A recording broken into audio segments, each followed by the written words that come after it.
Hello viewers, अस्सलाम वालेकुम। आज का हमारा एडिटोरियल का टाइटल है अ रॉकस हाउस। 30 अक्टूबर का ये एडिटोरियल है। स्टार्ट करते हैं।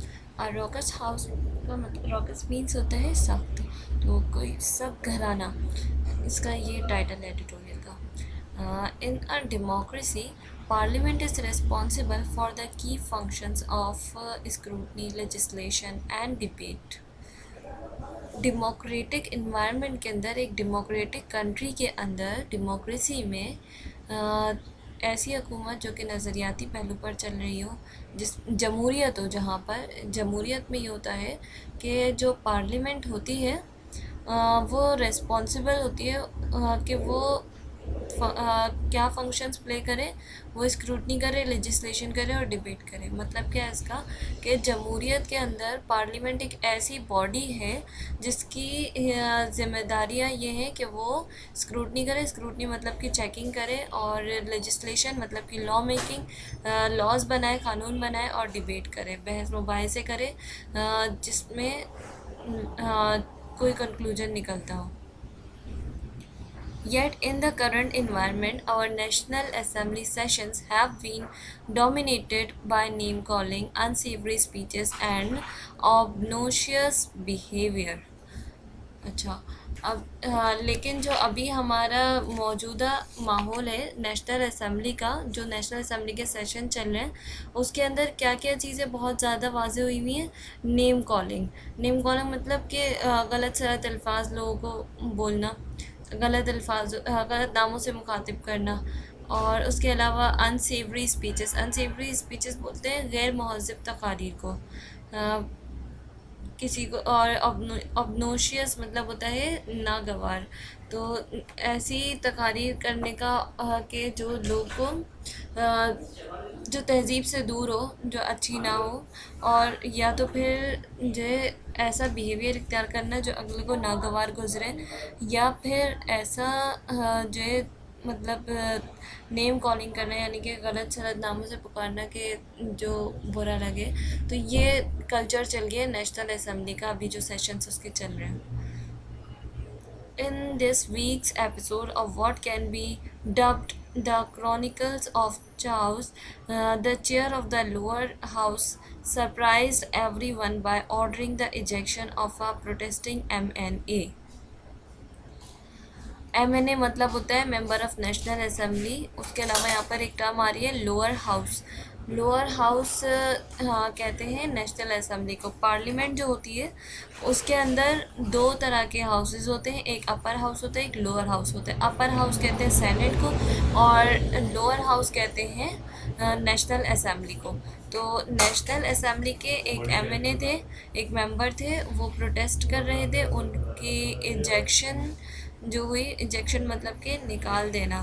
तो इसने हाँ, ये इसको क्या रंग दिया गया कि ये एक ये जो इस वीक के अंदर ये एपिसोड हुआ, मतलब कि इस हफ्ते के अंदर ये वाक़या हुआ कि जो इसमें कह रहे हैं chronicles of chaos. Chronicles of chaos कहते हैं कि एक हिस्टोरिकल कन्फ्यूजन जो चलती आ रही है, एक नॉवल भी था इस नेम का, और यहाँ पर जो क्रॉनिकल्स ऑफ चाओस कहा है, यहाँ पर कहा है कि ये एक हिस्टोरिकली कन्फ्यूजन के तौर पर इसको यूज़ किया है। कह रहे हैं कि in this weeks episode of what can be dub the Chronicle chaos, इस हफ्ते के वाक़े के अंदर हम जो हिस्टोरिकल कन्फ्यूजन है उसको किस तरह से डब कर सकते हैं। इस तरह से कर सकते हैं कि the chair of lower house. Chair of lower house मतलब कि नेशनल असम्बली की एक चेयर, यानी कि एक member, surprised everyone. National assembly की एक चेयर ने, एक बंदे की जगह ने सबको सरप्राइज़ कर दिया, सबको हैरान कर दिया। किस तरह से हैरान कर दिया कि जो एक प्रोटेस्टिंग MNA था, मतलब जो एहतजाज कर रहा था एक MNA, उसको बाहर निकाल दिया।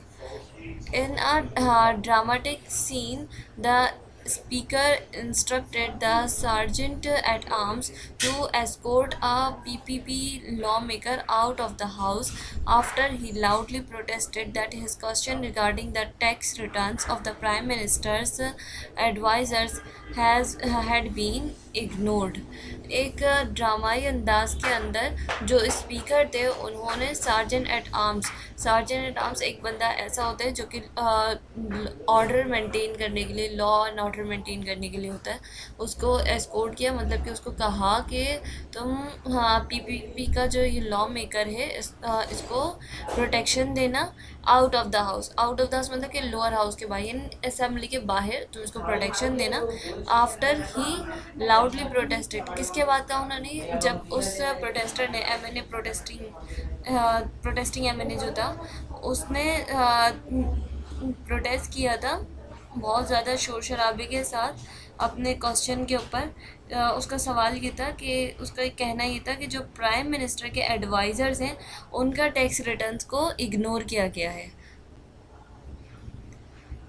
Although a senior PPP MNA tried to pacify the Deputy Speaker by tendering an apology and asked the chair to withdraw his ruling, जो एक सीनियर पीपीपी के मेंबर है नेशनल असेंबली के अंदर, वो उन्होंने पैसिफाई करने की कोशिश की। पैसिफाई मतलब कि थोड़ा अमन लेकर आना, अमन के मायनों में आता है पैसिफाई। तो जो डिप्टी स्पीकर थे उनको थोड़ा जो है ना ठंडा करने की कोशिश की अपनी अपॉलजी के ज़रिए। अपॉलजी मतलब कि माफ़ी मांगना, कि ये जो चेयर है इसको विड्रॉ कर देते हैं, इसको आउट ऑफ रूलिंग कर देते हैं।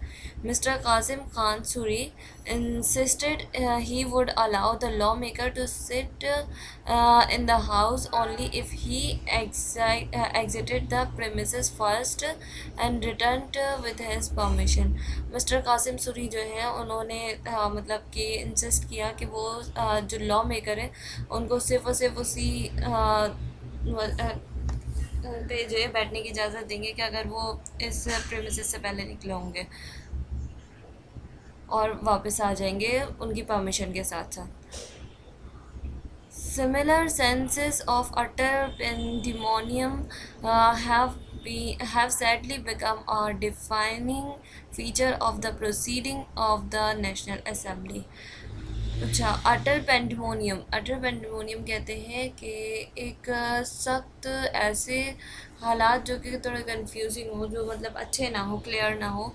तो जो नेशनल असेंबली है उसके जो प्रोसीडिंग्स है, मतलब कि उसकी जो भी प्रोसीजर्स हैं, उन ये अटर पेंडेमोनियम उनका एक फ़ीचर बन चुका है। और बहुत अफसोस के साथ ही कहना पड़ा है कि उनका ऐसी चीज़ एक फ़ीचर बनी है जो कि अच्छी नहीं है। Instead of performing their functions of scrutiny, legislative business, and debate for the public goods, sessions have been reduced to shouting matches with no regard for the sanctity of the house। बजाय इसके कि वो अपने functions को, अपने कामों को पूरा करते हैं, उनके काम जो कि स्क्रूटनी करना है यानी कि चेकिंग रखना, और उसके अलावा लेजिस्लेटिव बिजनेस यानी कि बिजनेस के लिए लॉज बनाना और डिबेट करना, बहस मुबाहिसे करना पब्लिक गुड के लिए, लोगों की फलाह बहबूद के लिए बहस मुबाहिसे करना, इन सब काम को छोड़कर जो सेशंस है नेशनल असेंबली के अंदर वो कहाँ तक महदूद हो गए, वो शाउटिंग मैचेस तक, यानी कि शोर शराबा, एक साइड से दूसरी साइड से मैच होता है शोर शराबे का, और कोई क्वालिटी का, सेंसिटिव बोलते हैं क्वालिटी को, और इस लोअर हाउस का मतलब कि नेशनल असेंबली का क्वालिटी का कोई ख्याल नहीं रखा जा रहा। If no were to examine the rules governing parliamentary procedures, it would be amply clear that MNAs belonging to both Treasury and opposition benches violate nearly every point relating to the decorum। decorum कहते हैं discipline को, amply कहते हैं enough, plentiful, ठीक है। और इसमें क्या मुश्किल वर्ड है?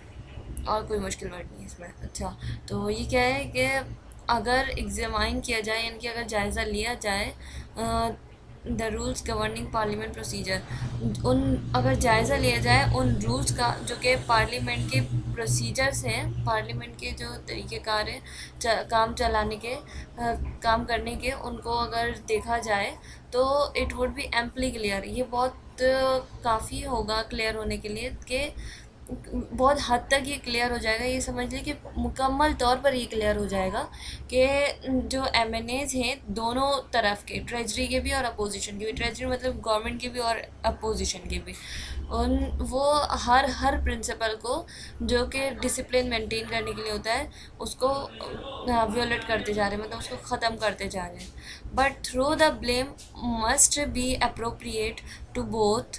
The responsibility of bringing effective legislation lies primarily with the government. जो इल्ज़ाम है, ब्लेम मतलब कि इल्ज़ाम है दोनों के ऊपर कि दोनों ही लॉज को ब्रेक कर रहे हैं, दोनों ही लॉज की वियोलेशन कर रहे हैं। जिम्मेदारी जो जाती है एक अच्छी इफ़ेक्टिव लेजिस्लेशन बनाने की, वो प्राइमरीली जाती है गवर्नमेंट के ऊपर। And on this account it has failed miserably, और इसके अंदर गवर्नमेंट बुरी तरह फेल हो चुकी है। It's relationship with the opposition members is so toxic, उसका जो ताल्लुक़ है अपोजिशन के मेंबर के साथ, गवर्नमेंट का ताल्लुक़ अपोजिशन के मेंबर के साथ बहुत टॉक्सिक हो चुका है। टॉक्सिक कहते हैं जहरीले को। That it is near impossible to engage in any constructive debate both inside and outside of the assembly. इतना टॉक्सिक रिलेशनशिप हो चुका है आपस में कि बहुत ही इम्पॉसिबल है, नामुमकिन के तौर पर है, कि नामुमकिन है कि वो किसी कंस्ट्रक्टिव डिबेट मतलब कि जिसका कोई कंक्लूजन निकलता हो, ऐसी डिबेट के अंदर वो आपस में एक दूसरे से इंगेज हो सके, मतलब आपस में एक दूसरे से कोई ताल्लुक़ रख सके। असेंबली के अंदर भी, असेंबली के बाहर भी, सब जगह ऐसी गर्मा गर्मी हो गई है। While both should exhibit higher levels of courtesy and fight the tendency to shout each other down, जबकि दोनों को ये चाहिए कि वो हायर लेवल ऑफ क्वार्टेसी को एग्जिबिट करें, यानी कि क्वार्टेसी होती है पोलाइटनेस, नरमी। दोनों को चाहिए कि वो नरमी को थोड़ा बढ़ाएं और ये जो एक दूसरे के ऊपर चीखने चिल्लाने वाली टेंडेंसी है इसके साथ लड़ाई करें और ये इसको ख़त्म करें। It is the government that must provide an environment conducive to vigorous, healthy debate to enable sound legislation. ये गवर्नमेंट है जिसको चाहिए कि वो एक ऐसा माहौल पैदा करे कि जिसके अंदर विगरस मतलब कि स्ट्रॉन्ग और हेल्दी डिबेट मतलब कि एक सेहतमंद को कहते हैं हेल्थी, यहाँ पर डिबेट ऐसी हो जो मतलब अच्छी डिबेट हो, अच्छी क्वालिटी की डिबेट हो, वो हो ताकि एक साउंड लेजिस्लेशन बन सके। यानी कि साउंड बोलते हैं अच्छाई के अंदर आते हैं, कुछ बहुत अच्छा हो, तो लेजिस्लेशन बोलते हैं लॉ मेकिंग को, कि अच्छी स्ट्रॉन्ग और हेल्दी डिबेट्स हों ताकि अच्छी लेजिस्लेशन बन सके। Instead, all too often unhealthy politics has seen the government bypass parliament in legislative matters through ordinance. लेकिन इसके बजाय देखा ये चाह रहा है कि जो गवर्नमेंट है वो पार्लियामेंट के अंदर जो अपोजिट पार्टीज़ हैं उनको जो लॉ मेकिंग मैटर्स हैं, लेजिस्लेटिव मैटर्स हैं, उनको अपोजिशन को वो बाहर करती जा रही है, लॉ मेकिंग से उसके मैटर से दूर करती जा रही है।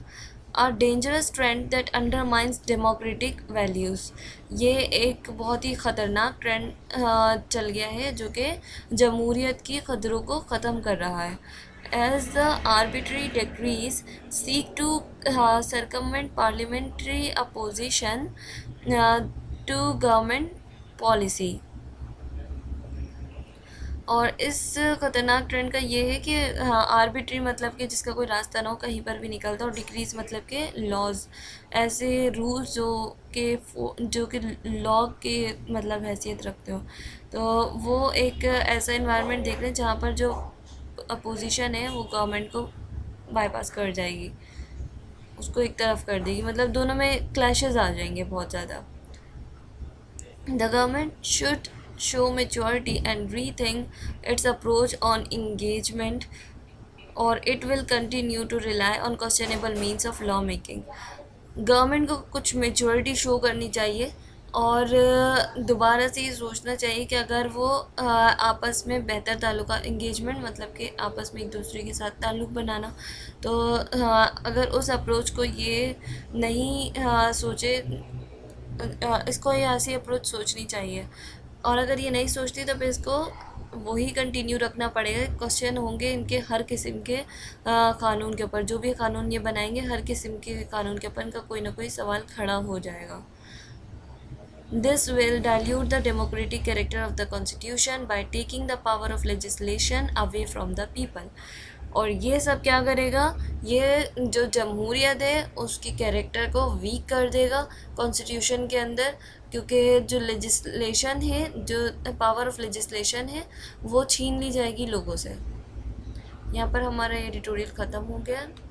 Thank you so much. अल्लाह हाफ़िज़।